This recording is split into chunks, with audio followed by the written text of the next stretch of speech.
السلام عليكم ورحمة الله وبركاته. الحمد لله نحمده ونستعينه ونستغفره ونؤمن به ونتوكل عليه ونعوذ بالله من شرور أنفسنا ومن سيئات أعمالنا. من يهده الله فلا مضل له ومن يضلله فلا هادي له، وأشهد أن لا إله إلا الله وحده لا شريك له، وأشهد أن محمدا عبده ورسوله. أما بعد، فإن خير الحديث كتاب الله، وخير الهدي هدي محمد صلى الله عليه وسلم، وشر الأمور محدثاتها، وكل محدثة بدعة، وكل بدعة ضلالة، وكل ضلالة في النار. أعوذ بالله السميع العليم من الشيطان الرجيم. بسم الله الرحمن الرحيم. الله لا إله إلا هو الحي القيوم، لا تأخذه سنة ولا نوم، له ما في السماوات وما في الأرض، من ذا الذي يشفع عنده إلا بإذنه، يعلم ما بين أيديهم وما خلفهم، ولا يحيطون بشيء من علمه إلا بما شاء، وسع كرسيه السماوات والأرض، ولا يؤوده حفظهما وهو العلي العظيم. وقال النبي صلى الله عليه وسلم وعن أبي بن كعب الأنصاري رضي الله تعالى عنه قال: قال رسول الله صلى الله عليه وسلم: يا أبا المنذر، أي آية من كتاب الله معك أعظم؟ قال: قلت: والله ورسوله أعلم. قال: أتدري أي آية من كتاب الله معك أعظم؟ قال: قلت: الله لا إله إلا هو الحي القيوم. قال: فضرب في صدري وقال: ليهنك العلم أبا المنذر. رواه مسلم. محترم سامعین و سامعات، آج کے درس میں میرا موضوع آیت الکرسی کے سرسری تفسیر ہے۔ اللہ رب العالمین سے دعا گو ہوں کہ الہ العالمین تو ہمیں اس موضوع کے تعلق سے سچی بات کہنے کے توفیق عنایت فرما۔ تو آیت الکرسی کی فضیلت کے تعلق سے جو بات حدیث پاک میں آئی ہے، پہلے اس کو سماعت فرما لیں۔ حضرت ابی بن کعب رضی اللہ تعالیٰ عنہ سے روایت ہے، ایک مرتبہ نبی اکرم صلی اللہ علیہ وسلم نے بطور سوال ارشاد فرمایا کہ اے ابو منذر، یہ بتاؤ کہ قرآن حکیم کی آیات میں سے کون سی آیت سب سے عظیم ہے اور کون سی آیت سب سے افضل ہے؟ سوال کا جواب حضرت ابی بن کعب رضی اللہ تعالیٰ عنہ کو معلوم تھا، لیکن ادباً یہ فرما رہے ہیں، احتراماً یہ فرما رہے ہیں اللہ ورسولہ اعلم، یعنی اس سلسلے میں، اس کے بارے میں اللہ کے نبی صلی اللہ علیہ وسلم کو زیادہ علم ہے۔ تو حضرت ابی بن کعب رضی اللہ تعالیٰ عنہ نے نبی کریم صلی اللہ علیہ وسلم نے اپنے سوال کو ریپیٹ کیا، اپنے سوال کو دہرایا، کہا نہیں اے ابو منذر، یہ بتاؤ کہ پوری قرآن کریم کی تمام آیات میں سب سے عظیم آیت اور سب سے اعلیٰ درجے کی آیت کون سی ہے؟ سوال کا جواب تو حضرت ابی بن کعب رضی اللہ تعالیٰ عنہ کو معلوم تھا، اس لیے جب انہوں نے دیکھا کہ نبی کریم صلی اللہ علیہ وسلم کا اصرار ہے تو انہوں نے کہا اے اللہ کے نبی صلی اللہ علیہ وسلم، میری نگاہ میں پوری قرآن کریم کی تمام آیات میں سب سے عظیم آیت اور سب سے اعلیٰ درجے کی آیت اگر کوئی ہے تو آیت الکرسی ہے۔ اس مقام پر ایک سوال اٹھتا ہے کہ آخر اللہ تبارک و تعالی نے اسی آیت کریمہ کو اعظم آیت ہونے کا شرف کیوں بخشا؟ اور اس سوال کو اس مقام پر حل کر لیتے ہیں۔ اس کا جواب یہ ہے کہ کسی بھی مسلک اور کسی بھی دین کی بنیاد عقیدہ ہوتا ہے، اور ان میں سب سے زیادہ اہم چیز عقیدہ توحید کو گردانا جاتا ہے۔ آپ کو معلوم ہونا چاہیے، عقیدہ جتنا مضبوط اور مستحکم ہوتا ہے، مسلک کی اور دین کی عمارت اتنی ہی زیادہ مستحکم اور مضبوط ہوتی ہے۔ اگر بنیاد کمزور ہو جائے تو عمارت ہمیشہ کی ہمیشہ کمزور رہے گی۔ لہذا ضرورت اس بات کی ہے کہ پہلے عقیدے کو مضبوط کیا جائے، اور تمام عقائد میں جو چیز سب سے زیادہ مضبوط کیے جانے کے لائق ہے اور مستحکم کیے جانے کے لائق ہے وہ ہے عقیدہ توحید۔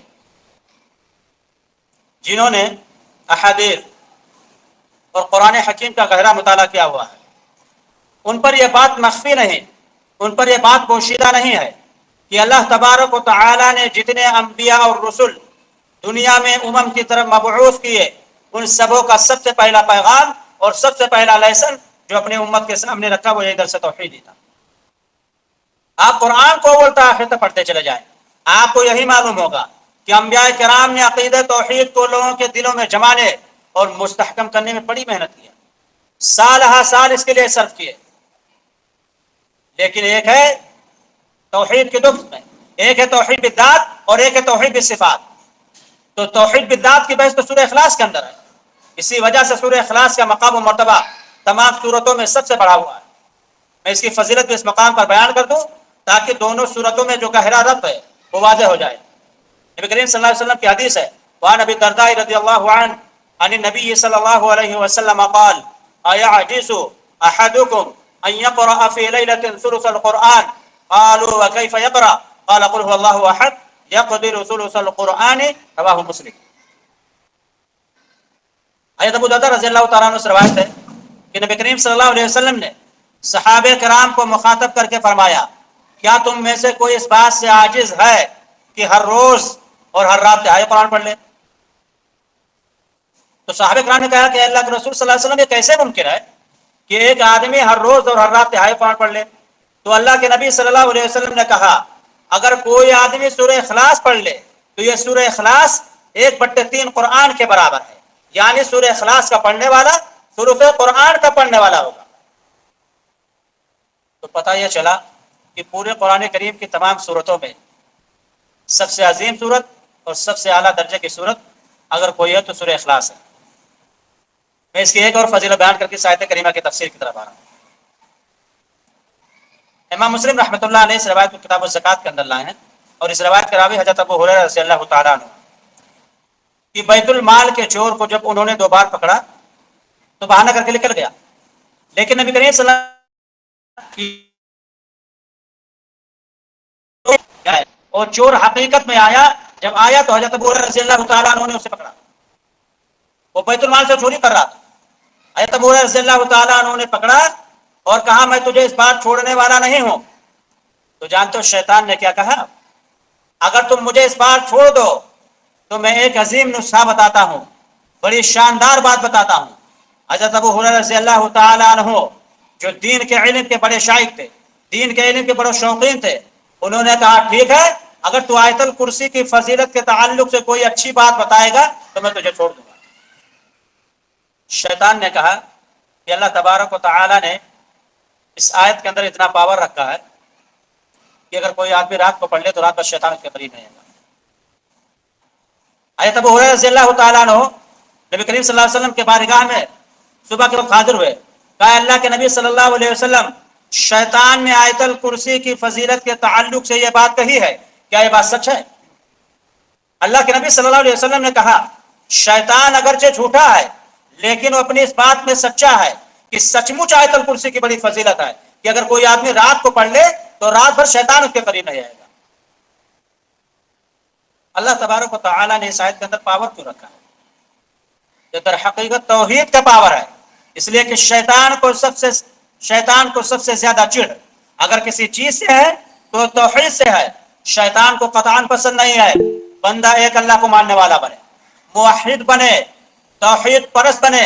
شیطان کو قطعاً پسند نہیں ہے، اس کی تمام تر کوشش یہی ہے کہ انسان کو کسی بھی طریقے سے مشرک بنا دے گے اور اس کی زندگی میں شرک لے آوے اور اسے شرک کی گندگی اور شرک کی گلادن میں دھکیل دے گے۔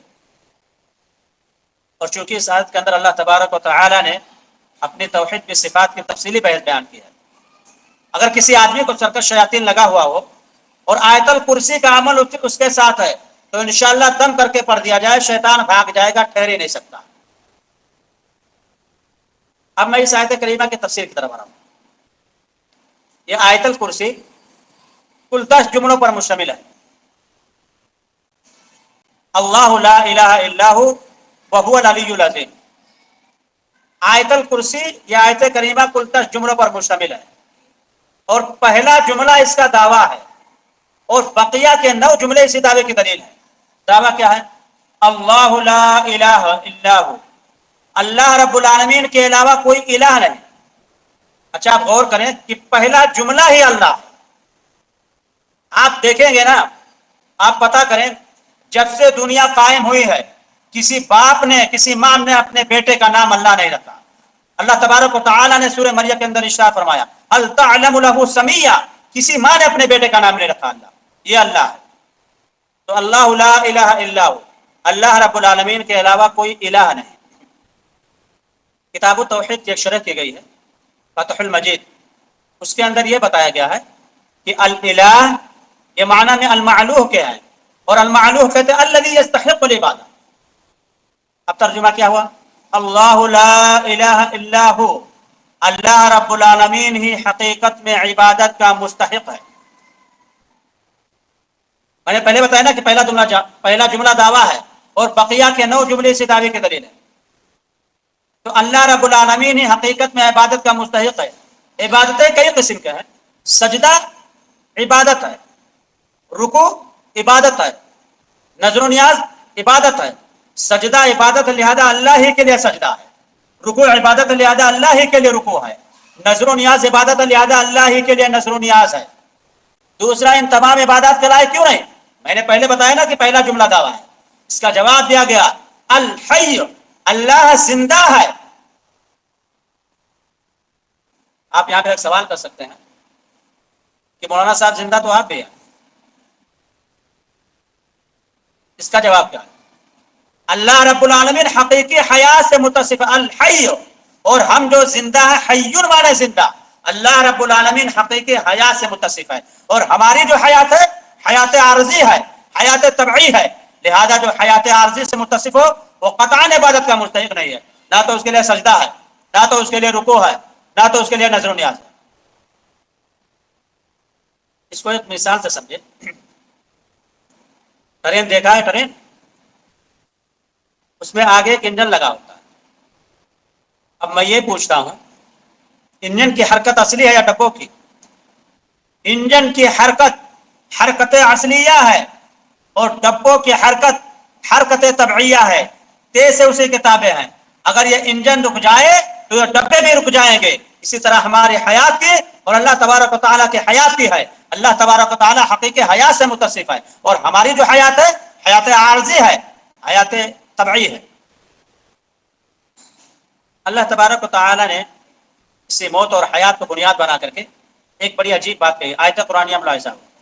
سورہ فاطر کے اندر اللہ تبارک و تعالیٰ نے ارشاد فرمایا یا ایھا الناس انتم الفقراء الی اللہ واللہ هو الغنی الحمید ان یشأ یذھبکم ویأتی بخلق جدید وما ذلک علی اللہ بعزیز ولا تزر وازرة وزر اخرى وان تدع مثقلة الى حملها لا يحمل منه شيء ولو كان ذا قربى انما تنذر الذين يخشون ربهم بالغیب واقاموا الصلاة ومن تزكى فانما يتزكى لنفسه والى الله المصير وما يستوي الاعمى والبصير ولا الظلمات ولا النور ولا الظل ولا الحرور وما يستوي الاحياء ولا الاموات ان الله يسمع من يشاء وما انت بمسمع من في القبور.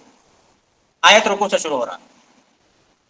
اللہ تبارک و تعالیٰ ارشاد فرماتا یا ایھا الناس، اے لوگو، انتم الفقراء الی اللہ، تم سب کے سب اللہ کے محتاج ہو.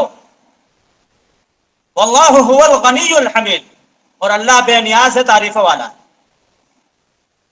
اس ناس میں یا ایھا الناس، اس ناس میں انبیاء بھی داخل ہیں، اس ناس میں اولیاء بھی داخل ہیں، اس ناس میں رسول بھی داخل ہیں، اس ناس میں کتب بھی داخل ہیں، اس ناس میں ابدال بھی داخل ہیں. تمام کے تمام انسانوں سے خطاب کر کے کہا جا رہا انتم الفقراء الی اللہ، تم سب کے سب اللہ کے محتاج ہو، اور اللہ بے نیاز ہے، تعریف والا. یعنی انبیاء بھی اسے کے محتاج ہیں، اولیاء بھی اسے کے محتاج ہیں، مرشدین بھی اسے کے محتاج ہیں، کتب بھی اسی کے محتاج ہے، ابدال بھی اسی کے محتاج ہے، کائنات کا ذرہ ذرہ اسی کا محتاج ہے. اور میں یہ کہوں تو بیجا نہ ہوگا کہ اللہ رب العالمین کی عطا کا سایہ اگر ایک لمحہ کے لیے بھی کسی ذرے سے ہٹ جائے نا تو اگلے لمحے اس ذرے کی بقا کی کوئی گارنٹی نہیں لی جا سکتی. اللہ تبارک و تعالیٰ ارشاد فرماتا ہے نا وما یستوی الاعمی والبصیر. ایک بات آگے کہی جا رہی ہے، اس کے لیے تمہید باندھنا. اور یاد رکھو کہ قرآن حکیم کوئی زائد بات نہیں کہتا ہے، اور جب وہ کسی بات کو تمہید کے بعد بیان کرے وہ بات نہایت اہم ہوتی ہے. ایک بات آگے کہی جا رہی ہے، اس کے لیے تمہید باندھ رہا. تمہید کیا؟ وما یستوی الاعمی والبصیر، اندھے اور بینا دونوں برابر ہو سکتے ہیں؟ جواب نفی. ولا الظلمات ولا النور، تاریکی اور روشنی دونوں برابر ہو سکتے ہیں؟ جواب نفی میں. ولا الظل ولا الحرور، دھوپ اور چھاں دونوں برابر ہو سکتے ہیں؟ جواب نفی میں. تو جس طرح سے اندھے اور بینا دونوں برابر نہیں ہو سکتے، تاریکی اور روشنی دونوں برابر نہیں ہو سکتے، دھوپ اور چھاں دونوں برابر نہیں ہو سکتے، اسی طرح سے زندہ اور مردہ دونوں برابر نہیں ہو سکتے. اللہ رب العالمین زندہ ہے اور بقیہ جو مر گئے وہ مردہ ہیں. دینے والا زندہ ہوتا ہے، مردہ نہیں رہ سکتا.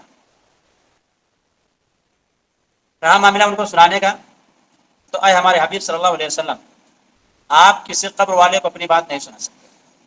اللہ تبارک و تعالی جس کسی کو چاہے اپنی بات سنا سکتا ہے، لیکن آپ کسی قبر والے کو اپنی بات نہیں سنا سکتے. تو یہاں تمہید باندھ کر کے ایک حقیقت بیان کی گئی. اچھا، اللہ رب العالمین زندہ ہے، کیا کبھی مر جائے گا؟ ایک شبہ اٹھتا ہے نا، ایک سوال اٹھتا ہے. اس شبہ کا جواب دیا گیا الحی والقیوم، نہیں وہ ہمیشہ قائم رہنے والا ہے، ہمیشہ قائم رہنے والا ہے، اس کی حیات کو کبھی دھکا پہنچنے والا نہیں. اچھا ٹھیک ہے، اللہ تبارک و تعالی زندہ ہے، کبھی مرے گا نہیں. لیکن ایک سوال اور اٹھتا ہے، ارے کچھ کھا کر زندہ رہتا ہے نا اللہ. ارے ہندوؤں کے دیوتا تو سوم رس پی کر زندہ رہتے ہیں، تو کیا مسلمانوں کا اللہ بھی کچھ کھاتا ہے؟ اس شبہ کا جواب دیا گیا القیوم، نہیں وہ اپنے ذات سے قائم ہے اور پوری کائنات کی بقا بھی اسی سے ہے. وہ کسی کھانے اور پینے کا محتاج نہیں. ارے جو کھائے پیے وہ کبھی معبود نہیں ہو سکتا ہے. معبود کے لیے ضروری ہے کہ وہ القیوم ہو، وہ اپنی ذات سے قائم ہو اور پوری کائنات کی بقا بھی اسی سے ہو. وہ کسی کھانے اور پینے کا محتاج نہیں. اللہ تبارک و تعالی نے عیسائیوں کا رد کرتے ہوئے کہا تم حضرت مریم کو اللہ کی بیوی مانتے ہو؟ ہم مانتے ہیں. عیسائیوں نے کہا مانتے ہیں. عیسیٰ علیہ السلام کو اللہ کا بیٹا مانتے ہو؟ ہم مانتے ہیں. لیکن سورہ مائدہ کے اندر اللہ تبارک و تعالی نے ارشاد فرمایا کانا یاکلان الطعام، دونوں کھانا کھاتے تھے، اور جو کھانا کھائے پیے وہ کبھی معبود نہیں ہو سکتا. معبود کے لیے ضروری ہے کہ وہ القیوم ہو، وہ اپنی ذات سے قائم ہو اور متصف بالحیات بالحقیقت ہو. اچھا، اللہ رب العالمین زندہ ہے، کچھ کھا کر بھی زندہ نہیں رہتا. ایک آدمی پریشان ہے، کوئی تکلیف ہے، اس کو کوئی پریشانی ہے، کوئی ڈاکٹر نہیں مل رہا، کوئی حاجت روا نہیں مل رہا ہے، کوئی مشکل کشا نہیں مل رہا ہے، کوئی تکلیف کو دور کرنے والا نہیں مل رہا ہے. اس وقت یہ آدمی ہاتھ اٹھا رہا ہے، تو کیا اللہ رب العالمین سو رہا ہے؟ ارے یہاں تو گھنٹہ بجانے کی ضرورت ہے. کیا گھنٹہ بجانے کی ضرورت ہے؟ اس شبہ کا جواب دیا گیا لا تأخذہ سنۃ ولا نوم، اسے نہ تو اونگ آتی ہے اور نہ ہی نیند آتی ہے. زندگی کے کسی بھی شعبے میں، رات کے کسی بھی لمحے. ایک چیز بتا دوں، اس جملے میں دو چیز کا تذکرہ ہے. ایک چیز ہے اونگ، ایک چیز ہے نیند. اونگ یہ غفلت کی ابتدا ہے، اور نوم یہ غفلت کی انتہا ہے. آدمی سو جاتا ہے. اللہ تبارک و تعالی غفلت کی ابتدا سے ہی پاک ہے، غفلت کی انتہا سے ہی پاک ہے. لا تأخذہ سنۃ ولا نوم، اسے نہ تو اونگ آتی ہے اور نہ ہی نیند آتی ہے. زندگی کے کسی بھی شعبے میں، رات کے کسی بھی لمحے، زندگی کے کسی بھی موڑ پر اگر کوئی مجبور اور پریشان اپنی پریشانی کو بیان کرے تو ادھر سے آدمی کے زبان سے الفاظ نکلتے ہیں، ادھر سے اجابت ہاتھ پھیلائے ہوئے آگے بڑھتے قبولیت کے لیے. اللہ تبارک و تعالی نے اسی ٹکڑے کی وضاحت کرتے ہوئے 20ویں پارے کے پہلے صفحے کے اندر ارشاد فرمایا امن یجیب المضطر اذا دعا ویکشف السوء ویجعلکم خلفاء الارض الہ مع اللہ قلیلا ما تذکرون. ارے کون ہے کہ کوئی مضطر اور پریشان اپنی پریشانی کو ہم سے بیان کرے اور ہم اس کی پریشانی کو سن کر اس کی پریشانی کو دور نہ کریں. الہ مع اللہ، کیا کوئی اللہ رب العالمین کے علاوہ ہے؟ یہیں پر ہم ایک بات بتا دیں، ہم بھی سنتے ہیں، اللہ تبارک و تعالی بھی سنتا ہے. ہمارے کچھ بھائی اسی میں دھوکہ دیتے ہیں، ہم بھی سنتے ہیں، اللہ تبارک و تعالی بھی سنتا ہے. یہ تو شرک ہو گیا. ارے ان کی عقل خراب ہے، ہمارا سننا دوسرے طریقہ کا سننا ہے، اللہ رب العالمین کا سننا دوسرے طریقہ کا سننا ہے. قرآن میں کہا گیا نا، ہاتھ ہے، پاؤں ہے، چہرہ ہے، ساری چیزوں کا اس بات کرنے کے بعد کہہ دیا گیا لیس کمثلہ شیء، اس کے مثل کوئی چیز نہیں. ہاتھ ہے لیکن ہمارے ہاتھ کی طرح نہیں، چہرہ ہے لیکن ہمارے چہرے کی طرح نہیں، کان ہے لیکن ہمارے کان کی طرح نہیں. ارے ہمارا کان تو محتاج ہے کچھ خاص شرائط کا، کچھ خاص عادات کا. اگر آپ ابھی تو آن لائن ہے، اگر آپ سامنے سے بولتے تو ہم آپ کی آواز کو سن سکتے ہیں، لیکن اگر آپ کہیں دور سے بولیں گے تو ہم آپ کی آواز کو سن پائیں گے؟ لیکن اللہ تبارک و تعالیٰ کا سننا. حضرت یونس علیہ السلام مچھلی کے پیٹ میں، پیغمبر مچھلی کے پیٹ میں آئے اور پیغمبر اسی مچھلی کے پیٹ سے دعا کر رہا، کیا لا الہ الا انت سبحانک انی کنت من الظالمین. ایک تو مچھلی ہے، دوسرے مچھلی کا پیٹ ہے، تیسرے تہدر تک پانی ہے، ظلمات بعضها فوق بعض، اور اسی مچھلی کے پیٹ سے پیغمبر لا الہ الا انت سبحانک انی کنت من الظالمین پڑھ رہا. اللہ تبارک و تعالیٰ ان کی آواز کو سننا. تو ہمارے سننے میں اور اللہ تبارک و تعالیٰ کے سننے میں زمین آسمان کا فرق ہے.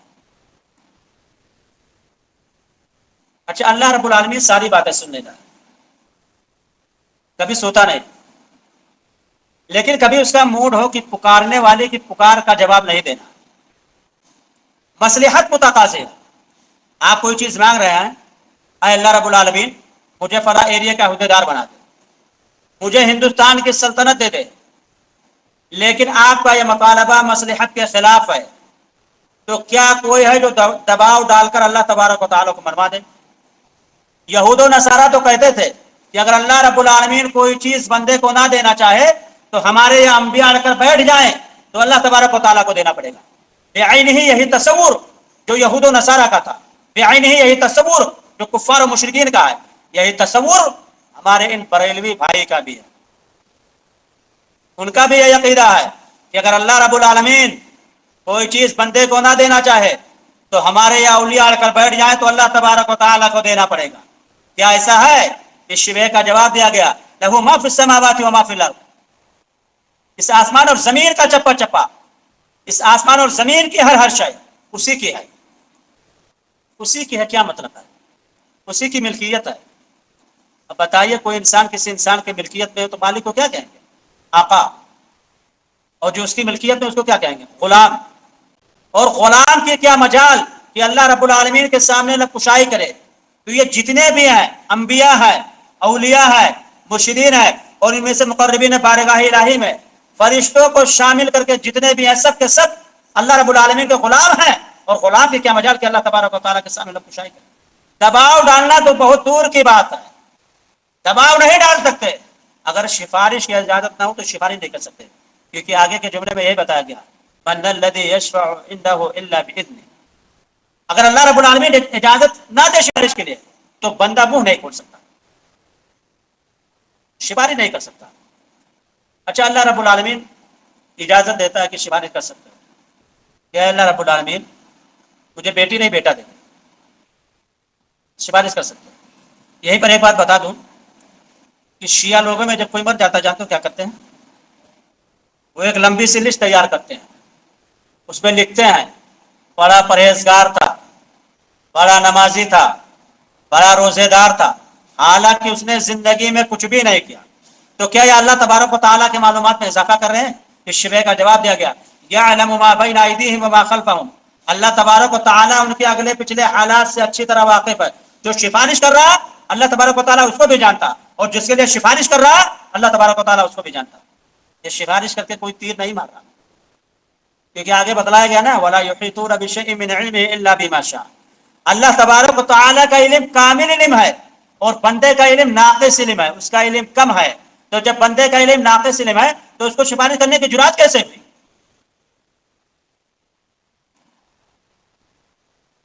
اچھا، اللہ تبارک و تعالیٰ کے زیر نگرانی پوری کائنات ہے، لیکن کیا کوئی چھوٹا موٹا طبقہ ہے، کوئی چھوٹا موٹا محلہ ہے، کوئی چھوٹا موٹا شہر ہے جو اللہ رب العالمین کے دائرے اقتدار سے باہر ہو، کسی اور کی چلتی ہو، کسی بابا کی چلتی ہو؟ اس شبہ کا جواب دیا گیا، وسع کرسیہ السماوات. اس شبہ کا جواب دیا گیا نا، وسع کرسیہ السماوات والارض. کائنات کے چپے چپے کے، کائنات کے چپے چپے کے اوپر اللہ تبارک و تعالیٰ کی کرسی گھیرے ہوئے ہیں. کسی بابا کا اقتدار کسی گلی پر نہیں ہے، کسی بابا کا اقتدار کسی گاؤں پر نہیں ہے، کسی بابا کا اقتدار کسی شہر پر نہیں ہے، کسی بابا کا اقتدار کسی محلے پر نہیں ہے. وسع کرسیہ السماوات والارض. کائنات کے چپے چپے کے اوپر اللہ تبارک و تعالیٰ کی کرسی گھیرے. کوئی کہیں کچھ نہیں چلا رہا. اچھا اتنا بڑا ملک ہے, اتنی بڑی سلطنت ہے, ایک اکیلا اللہ تبارک و تعالیٰ دیکھ رہا ہے نا, ایک اکیلا اللہ تبارک و تعالیٰ چلا رہا ہے نا. کیا کوئی اس کو سپورٹ کر رہا ہے؟ کوئی فرشتہ اس کا سپورٹ میں ہے؟ اس شبہ کا جواب دیا گیا وَلَا يَئُودُهُ حِفْظُهُمَا. کائنات کے چپے چپے کی نگرانی اللہ تبارک و تعالیٰ کے اوپر گرا نہیں ہے. کائنات کے چپے چپے کی نگرانی سے اللہ تبارک و تعالیٰ تھکتا نہیں ہے, اللہ تبارک و تعالیٰ اکتاتا نہیں ہے. اچھا آدمی اللہ تبارک و تعالیٰ کو چھوڑ کر دوسرے کے پیچھے کیوں چلنے لگتا ہے؟ میری تقریر کا پورا خلاصہ اسی دو جملوں کے اندر ہے. وہی جو لاسٹ دو جملہ وَهُوَ الْعَلِيُّ الْعَظِيمُ. آدمی اللہ تبارک و تعالیٰ کو چھوڑ کر دوسرے کے پیچھے کیوں چلنے لگتا ہے؟ بتایا گیا وَهُوَ الْعَلِيُّ الْعَظِيمُ. علی مانے بلند اور عظیم مانے عظمت والا. جب آدمی اللہ رب العالمین کی بلندی اور اس کی عظمت کو نظر انداز کر دیتا ہے, اسی وقت آدمی شرک کی گندگی اور شرک کی غلاظت میں گرتا ہے. تو جو لوگ شرک کی گندگی اور شرک کی غلاظت میں گرے ہوئے ہیں, انہیں بس وَهُوَ الْعَلِيُّ الْعَظِيمُ کا مطلب سمجھا دیجیے. اس لیے کہ انہوں نے اللہ تبارک و تعالیٰ کو سمجھا نہیں, انہوں نے اللہ تبارک و تعالیٰ کو جانا نہیں. اللہ تبارک و تعالیٰ جگہ جگہ کہتا ہے وَمَا قَدَرُ اللَّهَ حَقَّ قَدْرِهِ وَالْأَرْضُ جَمِيعًا قَبْضَتُهُ يَوْمَ الْقِيَامَةِ وَالسَّمَاوَاتُ مَطْوِيَّاتٌ بِيَمِينِهِ. ارے اللہ تبارک و تعالیٰ کا ایسا ہاتھ ہے کہ اس کے داہنے ہاتھ تک پوری کائنات چمٹی ہوئی ہے. تو جو لوگ شرک کی گندگی اور شرک کی غلاظت میں گھرے ہوئے ہیں, انہیں بس وَهُوَ الْعَلِيُّ الْعَظِيمُ کا مطلب سمجھا دیجیے, بس ان کے لیے یہی کافی ہے. اصل میں اللہ رب العالمین سے دعا گو ہوں کہ الہ العالمین تو ہمیں نیک عمل اور اچھی سمجھ کے توفیق دے. رب العالمین جو ہمارا خاتمہ تو ایمان اسلام پر ہو. اللہ رب العالمین جب تک تو ہمیں اس دنیا کے اندر قائم رکھے, توحید پر قائم و دائم رکھے. وآخر دعوانا ان الحمد للہ رب العالمین.